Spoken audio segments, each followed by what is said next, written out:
Assalamualaikum warahmatullahi wabarakatuh. Alhamdulillah, pada kesempatan kali ini saya akan menjelaskan tentang kalimat efektif kelas 6 tema 2 subtema 1 pembelajaran 1.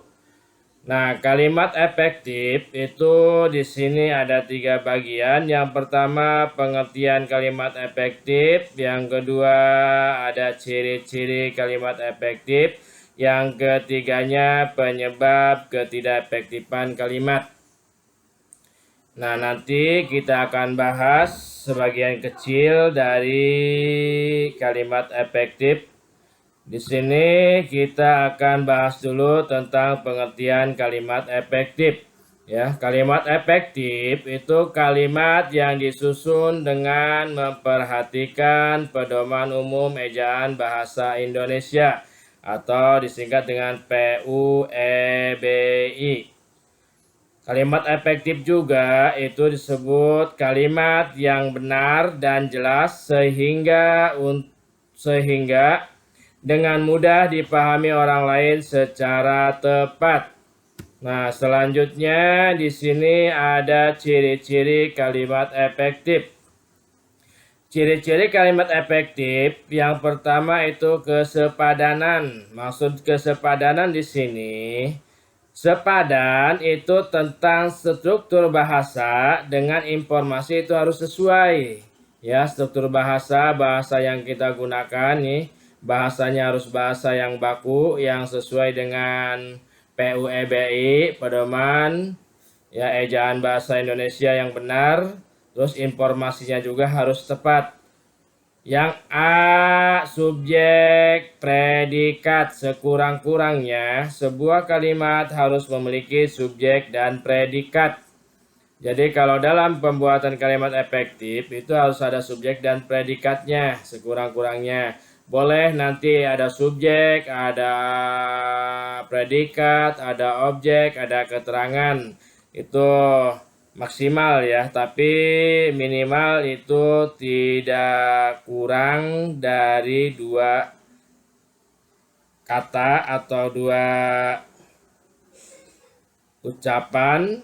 Di sini yang pertama harus ada subjeknya, yang kedua harus ada predikatnya, itu paling sedikit ya kalimat efektif.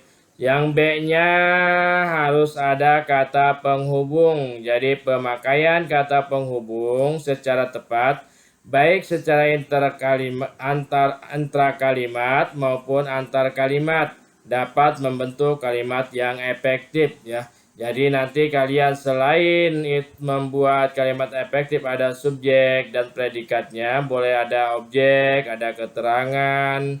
Keterangannya bebas, boleh keterangan waktu, boleh keterangan tempat.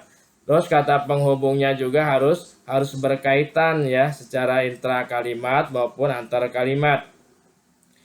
Di sini ada beberapa contoh kalimat efektif. Gelar pahlawan nasional diberikan kepada Jenderal Sudirman. Nah, ini contoh kalimat tidak baku atau tidak efektif. Kenapa tidak efektif? Kalian perhatikan ya.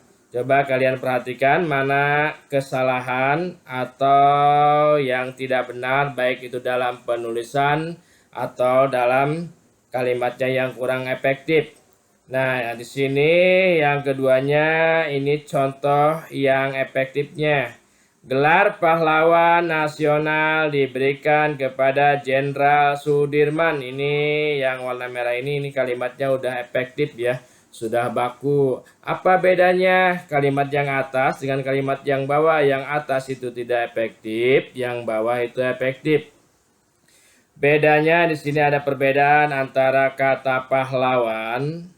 Yang tidak efektif ini P-nya itu P kecil dengan E-nya N kecil. Ini dalam penulisan bahasa Indonesia ini tidak baku ya. Jadi tidak efektif dalam penulisan kalimatnya. Nah, ini yang efektif ya. Gelar pahlawan, P-nya P besar, nasional, N-nya N besar diberikan kepada Jenderal Sudirman. Jadi yang atas ini kalimat yang tidak efektif, yang bawah kalimat yang efektif. Contoh selanjutnya, Hari Pahlawan diperingati setiap tanggal 10 November. Nah, ini contoh kalimat tidak baku atau tidak efektif ya.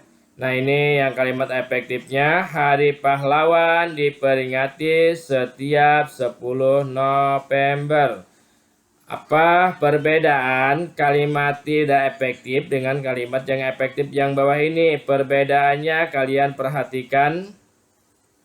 Di sini ada kata setiap, di bawah juga ada kata setiap. Di sini tidak ada tanggalnya, di sini ada tanggalnya, setiap tanggal 10 November. Nah, ini tanggal 10 ya. Tanggal 10 November ini kurang efektif. Kenapa kurang efektif? Karena ini terlalu banyak ya, terlalu pemborosan dalam kalimat.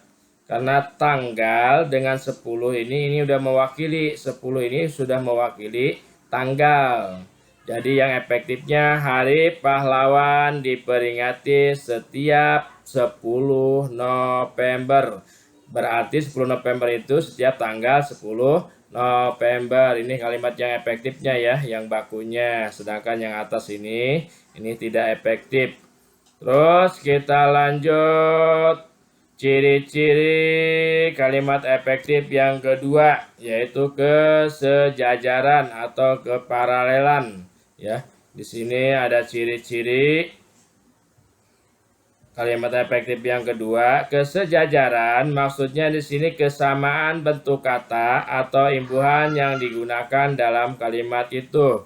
Jadi kalian dalam pembuatan kalimat efektif itu tidak boleh ada yang double, tidak boleh ada yang ganda kata-katanya atau kalimatnya ya, supaya tidak terjadi pemborosan kata. Contoh di sini, kakak menolong anak itu dengan dipapahnya ke pinggir jalan.